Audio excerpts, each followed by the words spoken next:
tardes de domingo. Tudo pode mudar.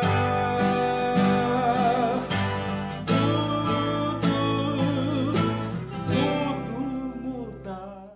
Camélia enche de tapas as faces sociais.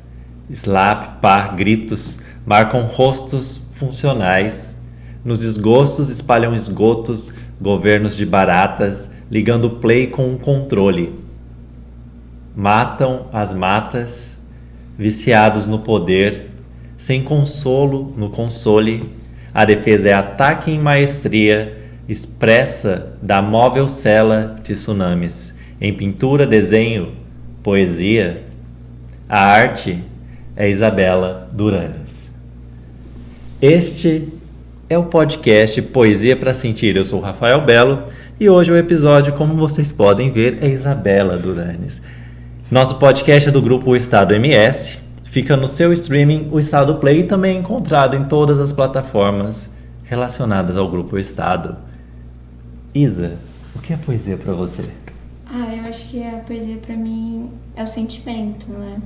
É o que a gente vivencia no dia a dia, é todo o estímulo visual, auditivo. Não é só as experiências também que a gente tem, mas é o que a gente vê no jornal, é o que a gente escuta de vivência dos nossos amigos. É tudo aquilo relacionado a questões humanas e até não humanas, né? Sentimento ou não sentimental, político ou não político. Tantas categorias para às vezes resumir só a uma forma bela, né, de palavras, um conjunto só. Então, poesia para sentir está exatamente explicando o que é poesia para sentir, que às vezes as pessoas querem racionalizar demais, né? Exato. O que não precisa ser racionalizado, nem tudo, às vezes não precisa ter sentido, né? Ou às vezes também precisa, né? Às vezes a gente tem que ter uma política por dentro, ou também não. Isa, mostra sua poesia pra gente. Eu vou começar com essa, eu escrevi no começo do ano ela. Foi quando teve aquela notícia sobre o jovem o caso de um jovem preto que foi quase assassinado, né, na porta do mercado. E aí eu tinha escrito essa poesia, eu estava extremamente emocionada sobre o caso. Então, pro povo negligenciado, o Estado nunca será aliado. Vocês têm que entender que a empresa não é amiga de funcionário. Enquanto vocês ralam no salário mínimo, tem alguém em cima de ti lucrando triplo. Marx e Engels lá atrás mandaram o papo, mas valia revolucionário. Você é consciente ou atrasalado? Das ideias de tudo nosso, nada deles. Funkeiro cult lá na USP é o Brasil que deu certo. Na gangorra brasileira, a diversão de terno e gravata deixa no castigo a população sem renda e largada. Mas acabou a mamata, né? Ironia ou não, estão caindo um por um. Jair se acostumando, quer o hexa e a cabeça no troféu. Sem falar dessas trelas de raspadinha e fundão, miliciano e PM junto dando as mãos. Multinacional que mata doguinho, oculta cadáver e assassina na covardia um preto. Vai me falar que empresário liga para vidas? É o sistema capitalista, genocida que lucra na morte e debocha. Eu achei que ele era culpado. Bandeirinha LGBT nas empresas homofóbicas? Adoram dizer que vidas pretas importam? Na realidade, nós sabemos qual é. O mal da humanidade é destratar o serviço braçal achando que o empresário é um serviço mais digno e legal? Trabalhadores, univos.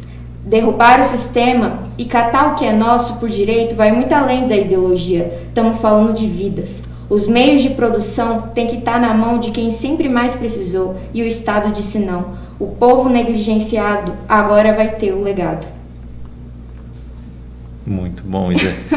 Isa, você costuma compartilhar essas poesias com seus amigos? Que aqui não sei se vocês estão percebendo, mas a Isa é a pessoa mais nova que veio aqui falar de poesia. Ela tem 17 anos, é isso, Isa? Sim, eu tenho 17.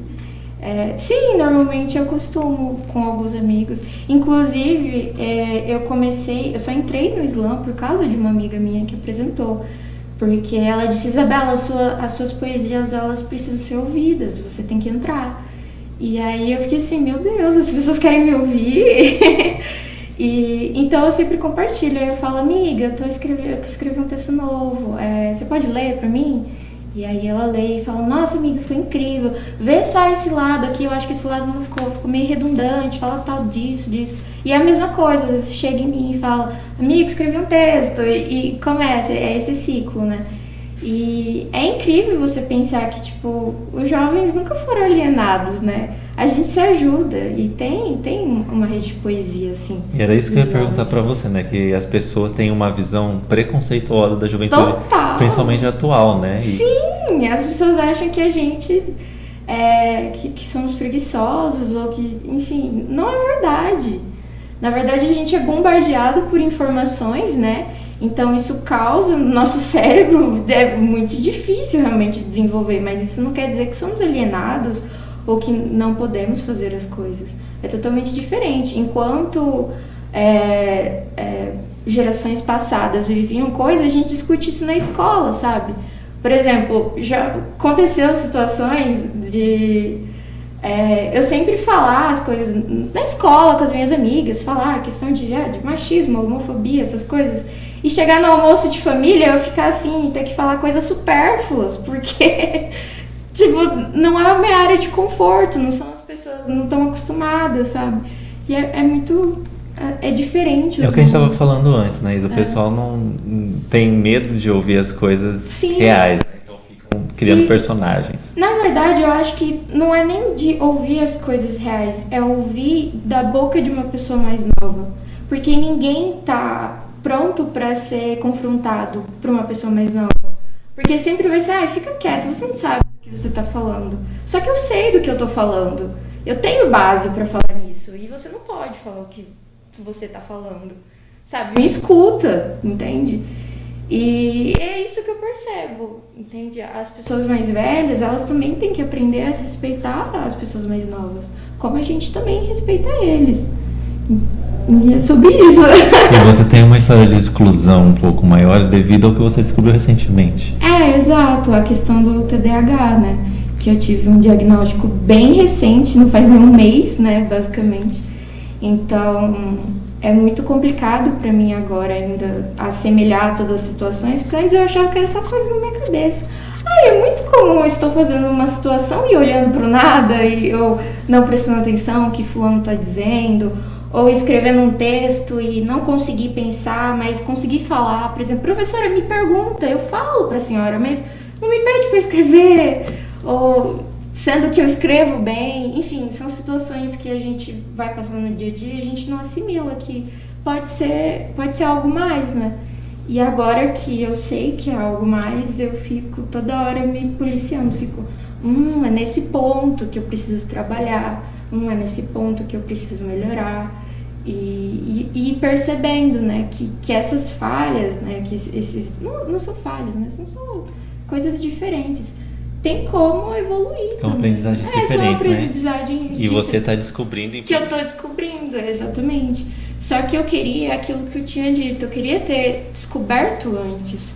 Porque seria tão mais fácil poder simplesmente sentar na escola e assistir as coisas, entender, não ficar olhando pra árvore. Você saberia como lidar com isso. Eu não ficar desenhando num canto, sabe? E saberia que isso faz parte da sua identidade, Exatamente. Né? Eu demorei muito tempo pra entender isso. E como que a arte te ajuda com isso, Isa? Porque você faz várias coisas, né? Você pinta, você desenha, você tá no teatro. Sim. Também faz parte um pouco desse seu déficit de atenção, né? Exato. E eu também já dirigi peças, você acredita? O tanto de coisa. Eu acho que a arte, ela ajuda a canalizar isso, né? Porque como eu tenho essa questão da atenção, eu presto atenção em tudo. Então a arte, ela vai ajudar isso, porque aí eu consigo ver, o fundo ele precisa melhorar isso, mas a luz precisa disso, o contraste disso.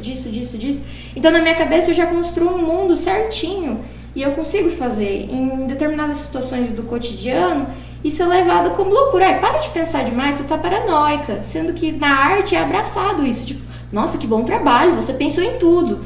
Então, é isso. Quando eu vou atuar, eu penso, nos trejeitos, eu penso nas palavras, eu penso em tudo. E quando eu vou dirigir, eu penso também, o que o personagem tem que fazer, o que é a cena, o cenário, a maquiagem, tudo. E em desenhos, assim, tudo. Eu sempre vou pensando em bastante coisa, caracterizando bastante.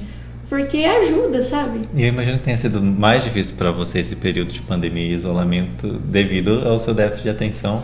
E foi aí que você começou a desenhar e pintar? Exato. Foi assim, eu comecei com teatro quando eu tinha uns 14 anos, né? Quando eu entrei no Joaquim Murtinho, que eu estou até agora, fazendo o 3º ano, eu entrei pro teatro lá da escola. E lá eu fazia o teatro normal e desenhava só algumas coisas. E aí a minha amiga Tricendila, ela olhou para meus desenhos e falou: cara, você é muito boa nisso, você deveria continuar. Quando veio a pandemia, eu lembrei do que a atriz falou. Ela falou que eu deveria continuar. Lembrei disso. E aí eu comecei a desenhar. E aí eu falei assim, sabe uma coisa que eu queria fazer, que eu acho linda as pessoas que fazem? É pintar. Eu queria muito. E aí eu comecei a pintar, só fui colocando, sabe? Porque eu sempre gostei de representar mulheres, assim, fazendo, enfim, em situações. E aí eu comecei a pintar, sabe? Extravasar isso. E aí, como eu não tinha, assim, o dinheiro pra ficar comprando quadros, eu vendia, assim, por um preço bem mais barato. Tipo, eu comecei vendendo quadros a R$5, sabe? E hoje eu vendo alguns a R$100. Eu sei que ainda é um preço baixo, mas pra mim é realmente muito Teve alto. uma evolução, um reconhecimento. Também. Exato, também, né? E você parar pra pensar que eu comecei assim, tipo, não faz muito tempo. Comecei bem de baixo mesmo. E sendo o chato que fala, você é jovem ainda. Tem Sim. gente com 40, 50, 60 anos que não sabe quem é ainda, qual direção que vai tomar, pra onde ir, o que faz bem pra ela, o que deixa ela feliz, e às vezes não tem nem coragem, né? Exato. É que eu sempre fui essa criança mais pra frente, né? Eu sempre fui bem expressiva, sempre fui bem mais sociável, era bem mais... bem mais em tudo. Eu lembro que eu organizava meus colegas pra fazer as coisas na escola, na sala. Já dirigiu teatro, já. Não, nem isso. É que eu lembro, a minha mãe conta que uma vez a gente tinha uma professora muito brava na escola. E isso eu tinha 7, 8 anos. E aí eu fiz a minha sala todo dia levar, tipo, um presente pra professora. Tipo, eu não levo uma maçã, um chocolate. E a professora era boa com a gente, só com a gente. Até que descobriram o porquê. Porque eu organizei eles pra eles levarem presentes e subornar. Pra ela ser boa com vocês. E aí me chamaram na direção e eu fiquei assim... Como assim não pode fazer isso? Eu estou lidando com jeito, eu não quero que ela me trate mal. Então eu sempre tive meu jeito de lidar com as coisas. E sempre teve alguém querendo controlar isso, falar, não, tá indo demais. E sempre tem, né? Vai fazer o quê? Eu vou continuar sendo eu. O que você vai fazer? Vai me amarrar? Tipo... É que tem pessoas que quando são castradas, vamos dizer assim, controladas, elas se reprimem. Exato, eu tive isso bem mais na minha adolescência, na minha pré-adolescência, eu ainda tô na minha adolescência, na minha pré-adolescência eu tive bem mais isso, então foi onde eu me fechei mais, que é quando que eu entrei bem na depressão, que foi no começo, assim, de tudo, das coisas, que eu não entendia o porquê daquele sentimento. Hoje, assim, eu entendo que era muitas coisas acontecendo ao mesmo tempo, agora eu entendo que eu tinha... outros déficits, eu tinha outras situações, que eu era uma pessoa que não se encaixava mesmo naquele padrão de escola, de heteronormatividade, de nada que tinha ali. Então, eu não entendia, eu só sentia mal. E você trabalhou isso com a arte e também com terapia? Sim, com terapia. E você continua fazendo terapia? O que você indica para as pessoas que se sentem assim excluídas muitas vezes sem entender o motivo? A terapia. No meu caso, eu tive que tomar remédio, que o médico disse que não tinha outro jeito, que eu precisava. Então, eu continuava com o psicólogo e o psiquiatra, né? No meu caso, eu fazia com o psiquiatra, porque ele também era psicanalista. E eu acho que as pessoas, todo mundo deveria fazer terapia, porque ajuda, assim, muito. E é incrível.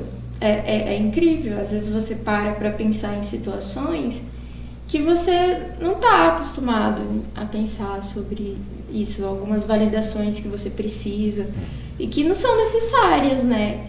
Então, eu acho que se você tá num momento difícil, o que você precisa, além de uma terapia, são pessoas também ao seu redor, alguma coisa para extravasar isso. Pode ser na poesia, pode ser pintando, pode ser desenhando, pode ser andando de bicicleta, pode ser com um cachorro, qualquer coisa que extravase isso, porque guardar os sentimentos não é bom. Não faz bem, vai te destruindo, vai corroendo e Isa, não faz nem um pouco você acaba sendo referência com seus textos, com seu material que você passa. Como que é a reação das pessoas quando se identificam com o que você faz?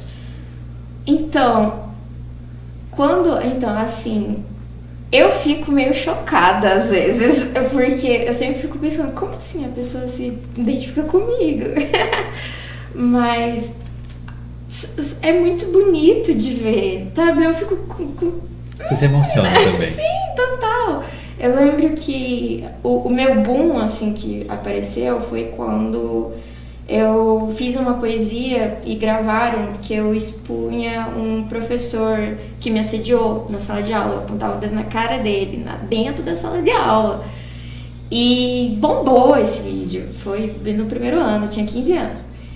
E aí depois outras meninas vieram falar comigo. Essas meninas foram falar de outros casos. Falaram, cara, seu vídeo me ajudou muito. Eu tô numa situação de isso, aconteceu aquilo. Ano passado eu fui estuprada, esse ano eu fui assediada. Eu tô num relacionamento abusivo e, sabe, tipo, ver tantas pessoas se identificando com aquilo. E eu ficava assim, meu Deus, eu consegui ajudar pelo menos uma pessoa ou várias. Já salvou meu dia, já fiz a minha parte na Terra, já. Ainda mais que a identificação acaba sendo maior porque tem a mesma idade que você ou quase ali, né? Exatamente. Tá mais próximo. E como eu tava no primeiro ano, foi bombardeio assim de todas as idades, de todos os anos, né? Do primeiro, do terceiro, do segundo, do terceiro, do nono, de fora também, porque como caiu na rede social, foi tipo mais de 1000 visualizações e nem sei mais quanto que tá, eu realmente não acompanhou mais. Não acompanhei mais. E enfim, essa sensação de ver as pessoas falando, você me ajudou bastante, não só com a poesia ou com a arte, é muito incrível. É incrível, não tem outra coisa pra dizer, é incrível. Enquanto eu puder ajudar alguém, eu vou ajudar. E você tem ela aí, né? Qual? Lê mais uma poesia pra gente, então vamos ver quem que a gente atinge. Bom, então, essa daqui, eu acho que, sim, eu já apresentei essa no Slam, mas enfim. Correndo muito eu chego à multidão, tento falar com todos um grande recado, mas não há tempo, eu tenho que dizer, mas falta ar, eles querem me calar e eu vi. Ela era loira. Não, ela era morena, talvez ela era ruiva, não, ela era adulta, ela era uma criança, era uma senhora, não, ela era um bebê. É que ela usava mini saia, ela usava uma fralda, short, até um véu. Elas só queriam chegar no céu. O que importa eu dizer isso a vocês? Mudarão sua postura? Desculpa, já preciso correr, senão será minha vez de morrer. Não quero ser mais uma estatística. Quero proteger minhas meninas. Ela era magra? Não. Ela era gorda, baixa, alta, era trans, era cis, era negra, era branca, criança, adolescente, estava em coma ou até consciente? Mas a pegaram, arrastaram, mataram, com fogo, martelada, facada. No penhasco jogada, sedada e amarrada, foi estuprada, ou nem isso, foi na lata, humilhada. Afastada. Só queria ser amada, mas foi executada. Cada conto da humanidade, uma mulher fora apagada. Seja quem tenha sido. Se tinha marido, se houver briga, meterei a colher. Não adianta que eu sou menos mulher. Não me diga que eu sou menos mulher. Se não há união, não há proteção. E é sobre isso que a gente estava falando. Exatamente. Né? E como você diz, é chocante, né? É bonito de ouvir. Mas e ao mesmo tempo incomoda, principalmente porque você vê isso na sociedade, infelizmente, o tempo todo. Exato. Eu tive uma professora que morreu de feminicídio. Entende?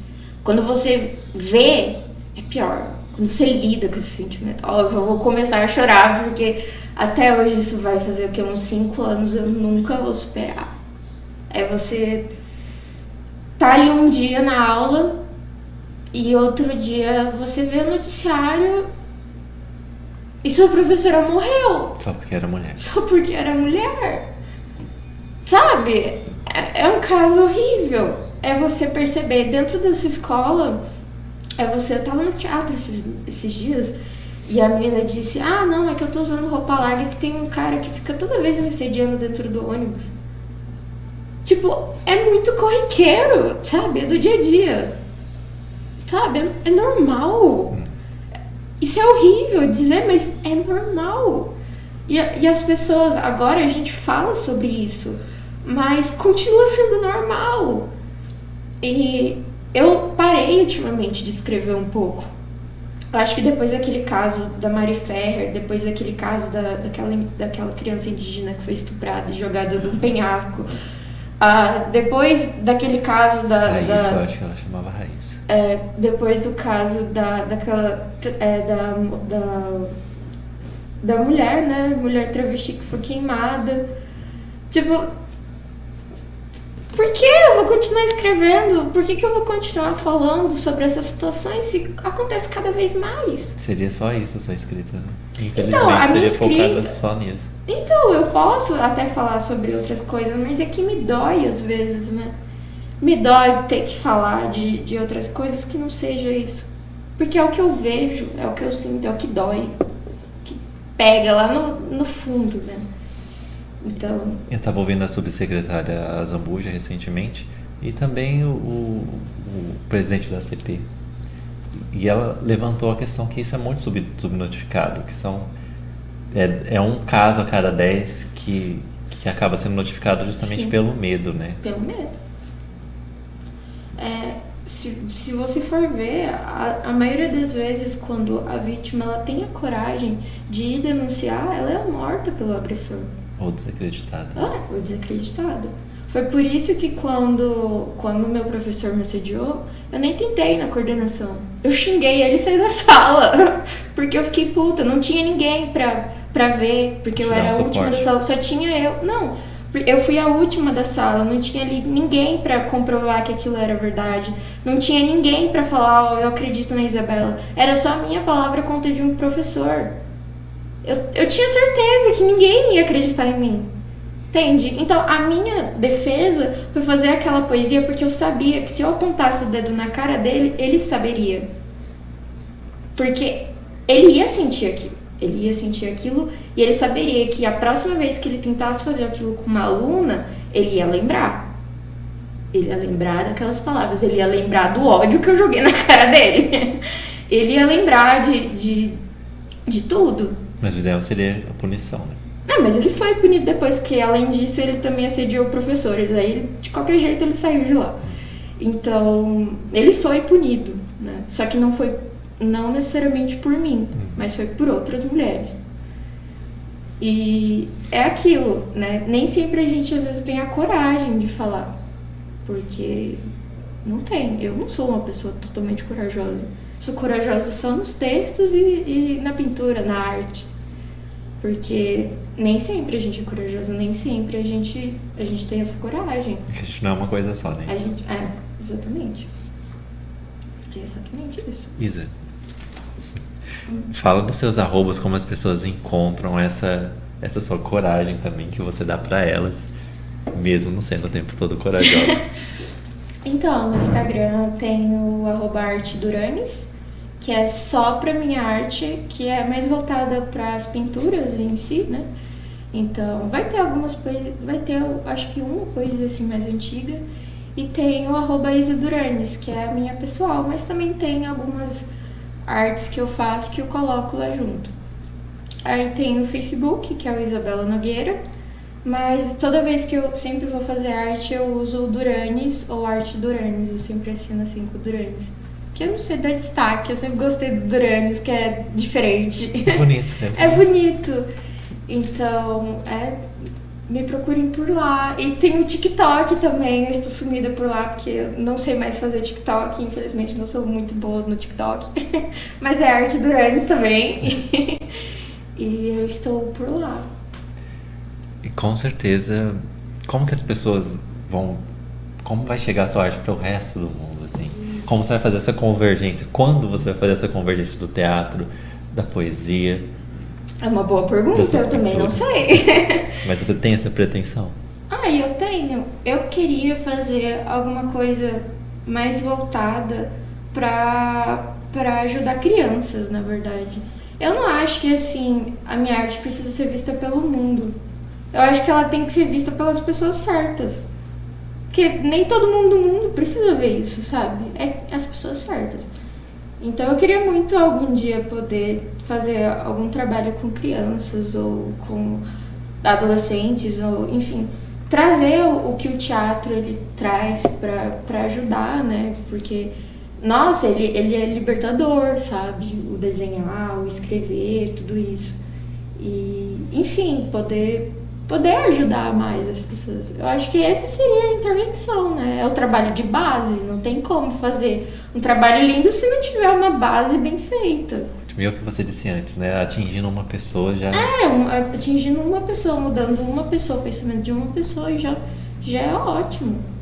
Eu já tô fazendo aquela pessoa poder passar esse legado, né? Poder melhorar outras pessoas e fazer isso ser melhor. E antes de terminar, fala um pouco do slam. Então, o slam, eu comecei no ano passado, pelo incrível que pareça, e eu fui até o Nacional, foi a primeira vez que eu participei na modalidade online, né, porque por causa da pandemia, e eu cheguei até o Nacional, né, que a gente tem, e eu fiquei realizadíssima. Dá pra ver que você não esperava isso. Não, eu não esperava nem um pouco. Eu falei, gente, não vou passar nem da primeira batalha. Quem sou eu? Nunca nem apresentei. E chegar lá, eu era a única do Mato Grosso do Sul, eu era mais nova, com 16 anos, sabe? Eu fiquei assim, chocadíssima. E tantos poetas e poetisas, incríveis. E você ouvir aquilo com gosto, ver a atuação também, porque a poesia ela não é só escrita, ela é atuação. E era incrível tudo aquilo. E aí depois eu tive o convite para entrar no Slam Carmélias, né? Que aí as meninas falaram assim, vamos adotar essa menininha, essa mini poetisa. E aí eu entrei pro Slam Carmélias. E até hoje eu fico extremamente feliz pelas meninas terem me chamado, né, para participar desse coletivo. Porque é incrível o trabalho que elas fazem. É um coletivo só de mulheres, onde agora a gente está pensando em fazer mais cursos, em poder ajudar mais as mulheres. E é incrível, assim, é uma realização, sabe, dessa questão de ajudar as pessoas. É muito bom. E aí a gente tem a Letícia, né, que ela trabalha na CUFA. A Leti? Ela trabalha na CUFA, que é a Central... Única de Favelas. E se você quiser doar também, entendeu? É sempre bom, doem para as pessoas que precisam. Sempre faça isso se você pode. Sempre ajude alguém. E é isso, eu acho. E sempre pode doar alguma coisa, sempre, né? Pode doar. Uma palavra, um tempo. Tá presente já é uma doação. Sim. Bom, gente, sigam Isa Duranes, compartilhem o material dela, incentivem. Esse aqui é o podcast Poesia para Sentir, o episódio é Isa Duranes. Eu quero que vocês sigam ela, sigam nossos arrobas. O meu é @poetabelo e do nosso programa é @poesia para sentir oficial. Ative o sininho, ative todas as notificações. Bom, agora de praxe eu vou ler a poesia que foi escrita durante o programa. Questões humanas no viver. A diversão nem sempre é lazer.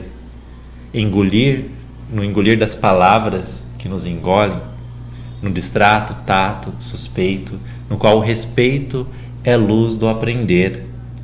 Construção de si em completas partes do todo, solto no jovem que se pinta pro mundo. Ai, que linda! Obrigado, gente. Nas tardes de domingo pode mudar.